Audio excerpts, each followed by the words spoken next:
Hello and welcome to a fresh new edition of Taking Stock. Well, this is the show where we look back at the week which has gone by and look ahead and try to tell you what is likely to happen. It's a tough thing, but we nevertheless try to do that, look at the market from all angles. I'm Prashant Nair. With me, as always, my colleague Surabhi Upadhyay. Hi, Surabhi. Hi, Prashant. Interesting week for the market. Pretty range-bound, a couple of sectors turning around, moving around. We'll cover all of that as we go forward. In fact, before we introduce our guests on the show, let me quickly just wrap up the action of the week gone by. So on the indices, the headline indices, what do you have? You have about a 0.7% increase on the Nifty. So despite the chop and churn, optically the index is higher. The mid-cap index is also sort of just very, very range-bound. We've seen about a 0.5% increase come through. The banks have been the big story of this week because that is where the weakness started to set in. And the Nifty bank was down 1%. If you're looking at private sector banks, the Nifty private banks, then that index was down about 1.3% thereabouts. Individual stocks like ICICI Bank, for instance, falling 3%. And that is the big question on the street, that this whole corporate bank rally that we saw, big PSU and corporate bank rally, whether that has run its course, whether it's taking a breather. So these were some of the talking points. Just quickly talking about some of the other major newsmakers, it's the season of buybacks. So L&T has joined the bandwagon with that massive 9,000 crore rupee buyback. That's been one of the key stocks on the Nifty, up almost 6-7% for the week gone by. And hopes of a buyback on Friday were firing up even a BHEL. That stock ended almost 8% on the higher side as well. While there are promoters buying back shares or companies buying back shares, there's also been a lot of chop and churn with respect to big investors or promoters paring down their stake in companies. So one such instance was Mahanagar Gas. The other such instance was Hexa, where Barings PE selling down stake. So these were the other big newsmakers because promoters are at least partially reducing their holdings. Finally, it's been a good week for Reliance once again. Again, historic levels for that stock, blue sky territories, 8 lakh crore rupees of market cap. That's the headline you got this week. And the rupee's weakness was, of course, a very key theme within the market. And the way a lot of traders were playing that was, of course, lapping up on some IT names and pharma names for sure. The pharma index is up almost 4% for this week. So pharma continues to be one of the most loved sectors, Prashant, at least for now. Oh, yeah, and I think rupees have been a pretty big tailwind. Yeah. So let's also now sort of set things up in terms of what we are looking ahead. I mean, remember, the market has been, you can say that the Nifty did not sustain above the 11,600 mark, but the fact is for the week we're up about 0.75% or so on the Nifty.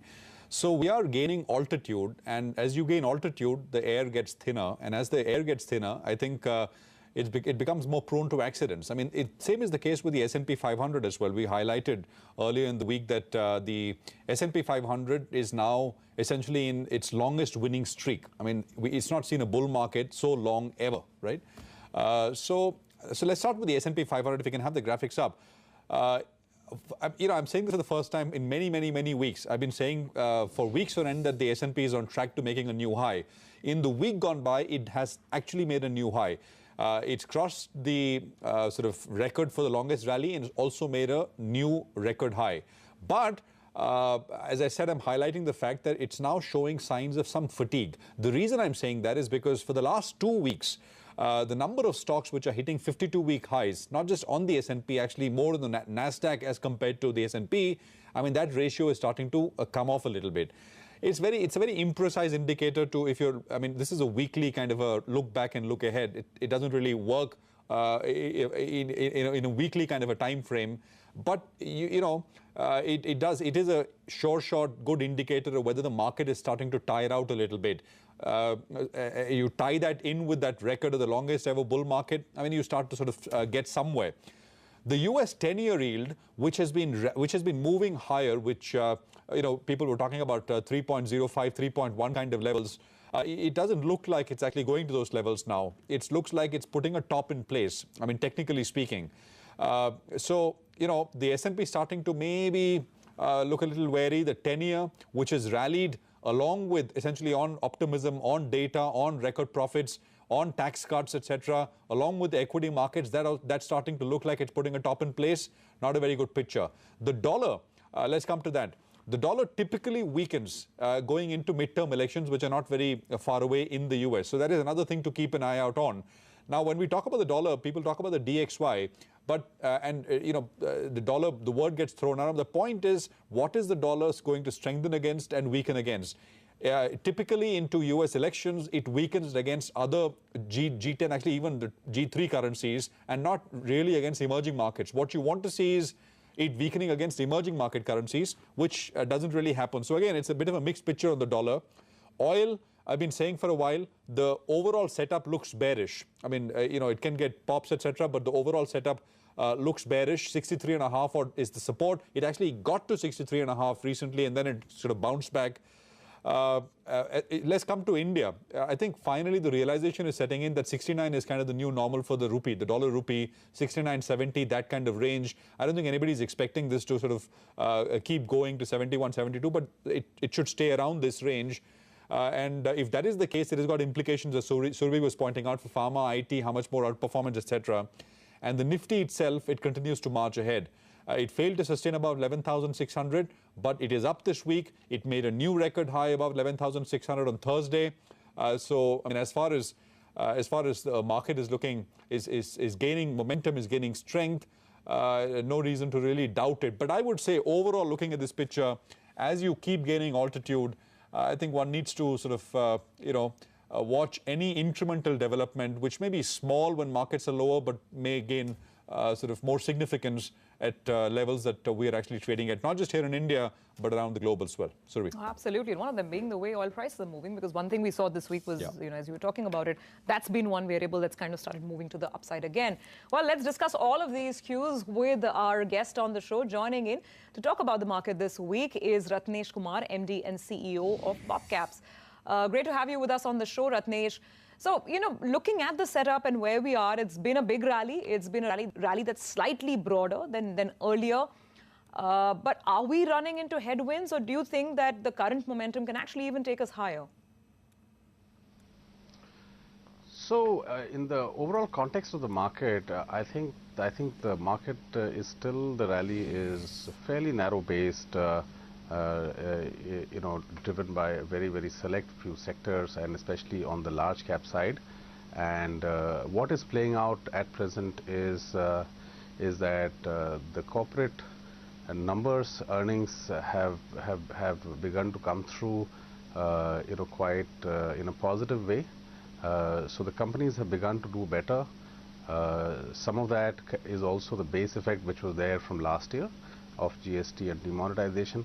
And overall, the activity and the growth being seen in many of the sectors, many of the companies, overall corporate earnings is supportive for the market. Whereas at the same time, you do have these other headwinds which are there, be it on the global side, oil, rupee, etc., as well as locally in terms of what is there on the monsoon and the elections ahead.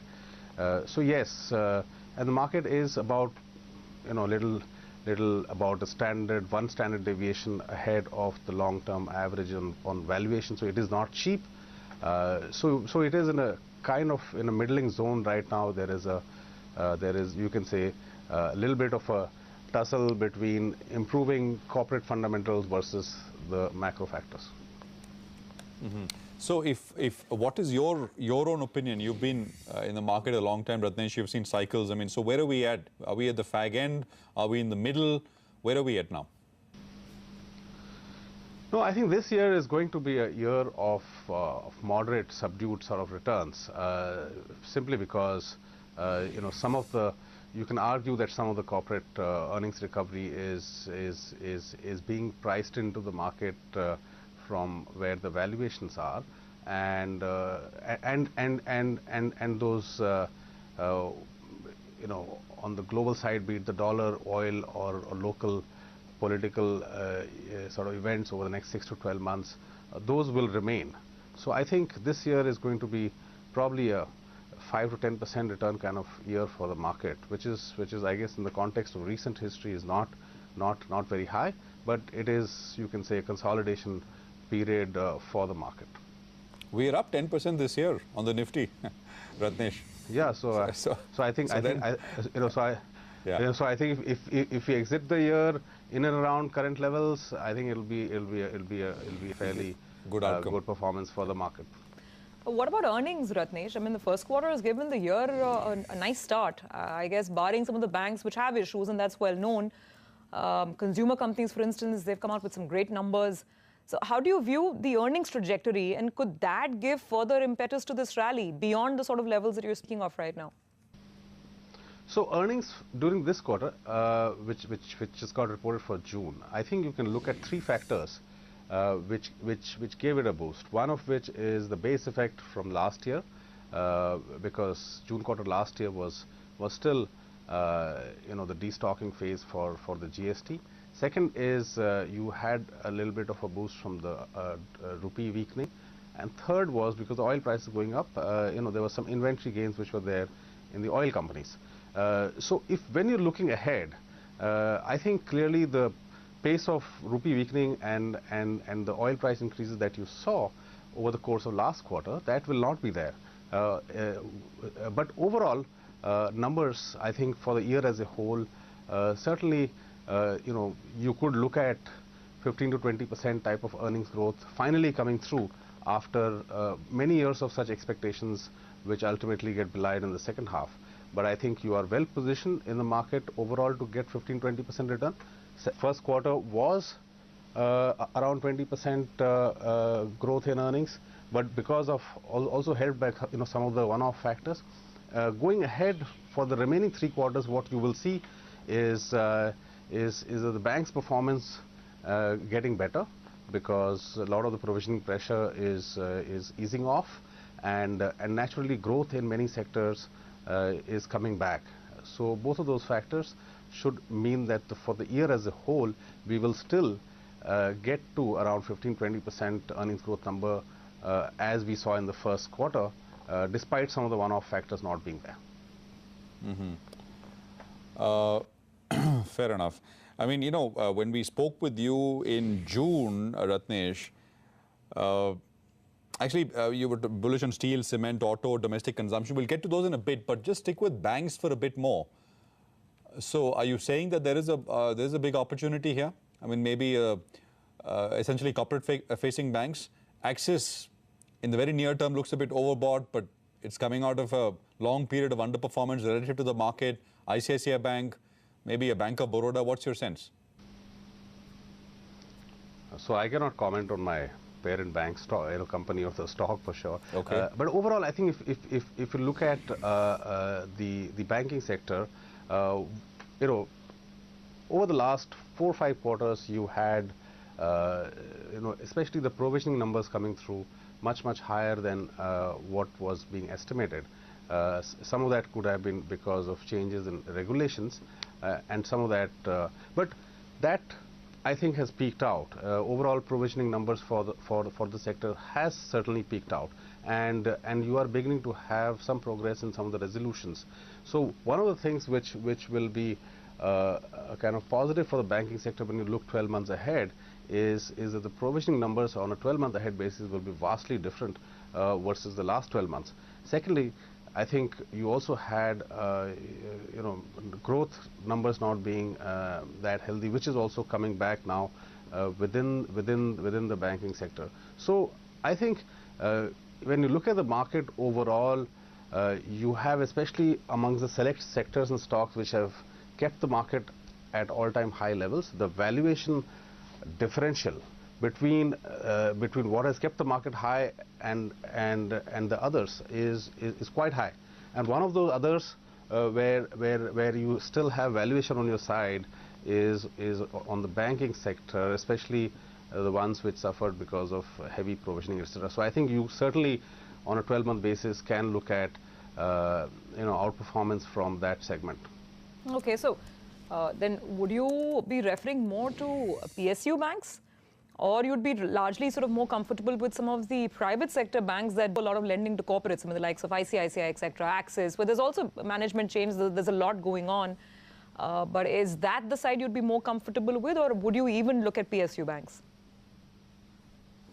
So I think you would probably want to sort of differently categorize. I think you just categorize it as strong banks which are active, growing, be it in the private sector or the public sector, and there you will find that the corporate heavy banks are at a steep valuation discount. Naturally, the retail heavy banks will continue to grow. They deserve their valuation. I'm not saying that needs to come down, but the corporate heavy banks have had severely compressed valuation, be it on the public sector or the private sector, and that segment overall is I feel there is a scope for substantially improved numbers going forward, and as a result you can get lift up in the valuations as well. Mm-hmm. Okay. What about something like cement? I mean, if one is to look at cyclicals, this week the big talking point obviously was this L&T buyback. So L&T buyback. So if you're looking at construction, infrastructure, or a related play like cement, would this interest you as well in the market? Cement stocks, for instance, have been having a great run. I mean, they seem to be sort of now coming out of a long period of correction. Yes, I think overall, one of the themes that you do want to play in India going forward is I think, probably a huge shift change which is currently undergoing in the real estate and housing sector with the onset of RERA, and that is driving on the ground huge consolidation in favor of stronger developers, getting the sector more organized, and hopefully getting the trust factor back as well. And so I think housing is one segment which to me it looks like it's a great play over the next few years for the long term. So naturally cement gets some benefit from housing as well as from the infrastructure side, and it is a good play on that. But a more direct play, I think, would be quality developers which emerge stronger from this consolidation phase, which is there in the industry, consolidation, cleanup, all put together phase, which is there in the industry. And naturally, at present, the volumes are not back, but it's only a matter of time. And secondly, I think in the home building space, that's another segment, which is more of a direct play, versus cement. Cement is housing as well as infrastructure, both put together. So home building segment is another segment which I think looks pretty well poised, for the next 1 to 2 years. Okay, so that is the view coming in from Ratnesh Kumar. We are out of time, Ratnesh, but great to have you on the show as always. Appreciate you joining in, and have a good weekend. We see you back on over the next couple of weeks. Okay, we are going to slip into a very quick break, but we'll leave you with some market opinion that we heard through the course of this week. When we come back, we'll get you a technical check on the market. Ashwini Gujral with his assessment of things and the way we left off on Friday, and his view for the week ahead.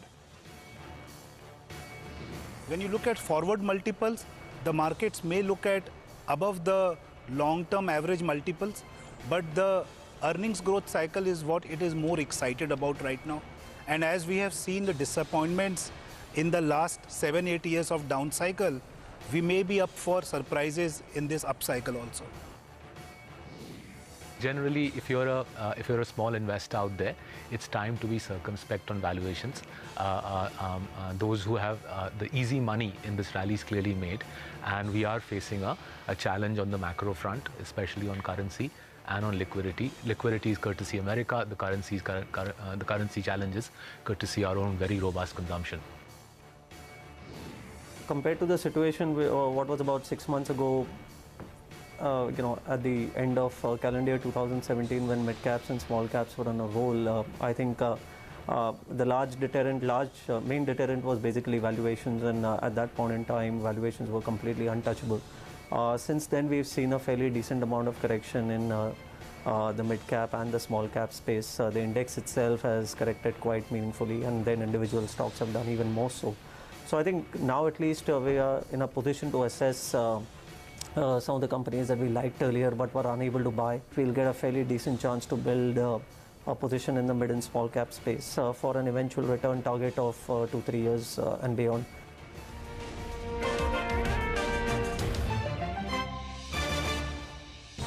Welcome back. You are with us on Taking Stock. Joining in now is Ashwini Gujral. Let's take a look at the technical setup of this market. It's been slightly range bound with a incremental positive bias.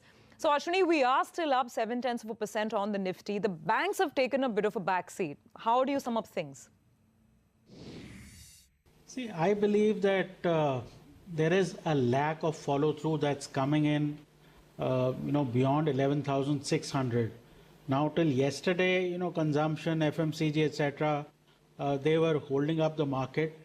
But today, with banks and IT both going down, you are now basically left with Reliance, which is trying to show some sort of upside or hold up the Nifty. Banks have continued to show follow-through on the downside. And somewhere it looks like the bank Nifty is ready for a correction, which could be a multi-week correction, 2-3 weeks, because corporate banks have had vertical rallies, and they look like they could correct given the worsening of the macros. Also, crude looks bullish, and the rupee looks fairly weak. So that sort of combination should allow the market to correct some, and that will only make it stronger. So where can Nifty go? Possibly, I won't be surprised if macros, etc., get weak enough that you get back to that 11,250, 300 type of zone, and from there the Nifty starts to move higher. Similarly, on the bank Nifty, maybe 27, 400, 500. That seems to be likely. Although I would expect the rupee sensitives to continue to move up and maybe hold up the market. But overall, the market seems to be tiring out a bit, and this week the clear feature was that we failed to stay past 11,600. Okay, so Ashwini saying more downside. Ashwini, in terms of trades for the coming week, what would you recommend? See, everybody is looking at pharma, but more domestic pharma, but the MNC pharma is showing extraordinary moves. Pfizer, we saw, went up 17% on Friday. You have AstraZeneca, which is moving up. So I guess, that is where the bigger bull market may be there, because absolutely nobody owns MNC pharma. So that looks interesting. AstraZeneca is a buy with a stop of 1860, target of 1940. Sun TV is again failing on the upside, so this is a sell with a stop of 775, target of 750.